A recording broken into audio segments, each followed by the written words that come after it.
엑스레이 찍는 거에 대한 거부감을 갖고 동물병원에 오시는 분은 생각보다는 좀 적기는 해요. 어딘가 불편하거나 뭘 잘못 먹었다고 생각하거나 이럴 때는 그냥 엑스레이 정도는 찍을 생각으로 오시긴 하시거든요, 병원에.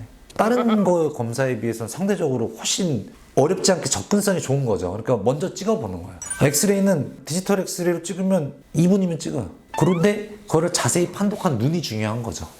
그걸 보고 그래도 가질 수 있는 정보를 최대한 추출해내는 거. 그러니까 엑스레이 정도는 충분히 그쪽에도 경험이 있으실 거고 많이 보시다 보면 얻을 수 있는 정보까지는 충분히 얻는데, 물론 영상 전공자는 조금 더 얻죠. 항상 한두 개라도 더 얻을 수 있어요, 정보를. 판독을 하기 때문에 기준이 좀 더 다르기 때문에요. 동네 병원에서는 사실은 주중에 대한 거를 보기 위해서 찍어요. 그러니까 얘가 닭뼈를 먹은 것 같아요. 닭을 먹은 것 같아요. 왔어요. 찍었는데 아무것도 없어요. 괜찮네요. 먹은 게 아니었네요. 뼈는 없습니다. 그냥 소화되는지 보면 될 것 같아요. 이게 해결이 됐어요. 그럼 끝난 거죠. 근데 동네 병원은 보통 요거를 보기 위한 부분에 그 부분만 딱 봐요. 근데 영상정보기가 있는 병원은 그걸 보러 왔는데 얘가 12세가 넘었는데 허리뼈에 어떤 디스크 변형이나 이상이 있는 것까지 확인을 해요. 내가 볼 수 있는 영역에서 이쪽 심장 쪽 뒷부분이 보였는데 신비대가 의심되는 것들이 보이면은 얘는 흉부 쪽도 찍거나 심청진을 해서 심장 검진이 필요할 수도 있을 것 같은데요 라는 정보가 더 나오기도 하고, 고관절 쪽에도 이미 퇴행성 관절염이 있다는 거를 복부 엑스레이를 찍었다니 알게 돼서 그거 더 나빠질 거니까 관절도 더 생각하시고 체중 관리도 하시는 게 좋겠네요.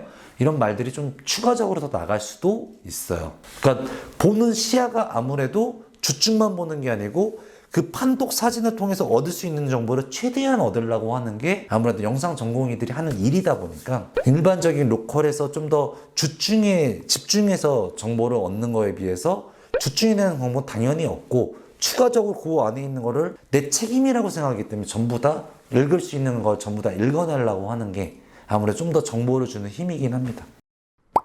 큰 병원에서 일하시다 오신 분들이 작은 병원 개원하신 분들도 많이 계시니까 잘 볼 수는 있는데, 결국 작은 병원에서는 계속 입원을 하고 24시간을 케어할 수는 없다 보니까 최근에는 많이들 좀 뒤에까지 다 좀 전공을 하지 않더라도 큰 병원은 수련을 오래 하고 그래도 나오신 선생님들이 많아지면서 이건 내가 볼 진료가 아니구나, 아니면 이거는 내가 케어할 수 있는 상황이 아니구나, 우리 병원에서는 진단의 과정 여기까지는 갈 수 있는데 그 다음부터의 과정은 큰 병원에서 하는 게 좋겠다 라고 생각하시고 어느 정도 선에서 좀 보내주시는 것들을 요즘 많이 합니다. 약간씩 분위기가 달라지는 것 같아요, 시간이 가면서.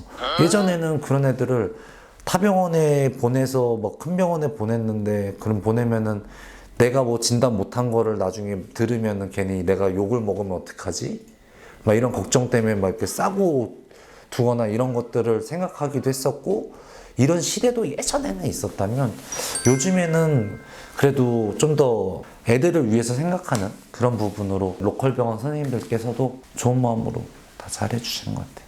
역할이 다른 것 뿐이거든요, 사실은. 24시간 입원이 필요하고 항암 치료가 필요하고 큰 수술이 필요하고 밤새 케어가 막 필요해요. 막 혈압 재고 뭐하고 혈당 재고 이게 막 필요한 애들을 밤에 그럴 때마다 개 한 마리 때문에 밤을 새시고 일을 할 수는 없는 거잖아요, 그쪽 원장님들이. 그러니까 그런 아이다 싶으면 어느 선에서 이건 보내야 되는 애다 했을 때 연결되어 있는 협력병원이나 아니면 이런 큰 병원들, 근처에 있는 큰 병원이나 레퍼 병원으로 보내는 거죠.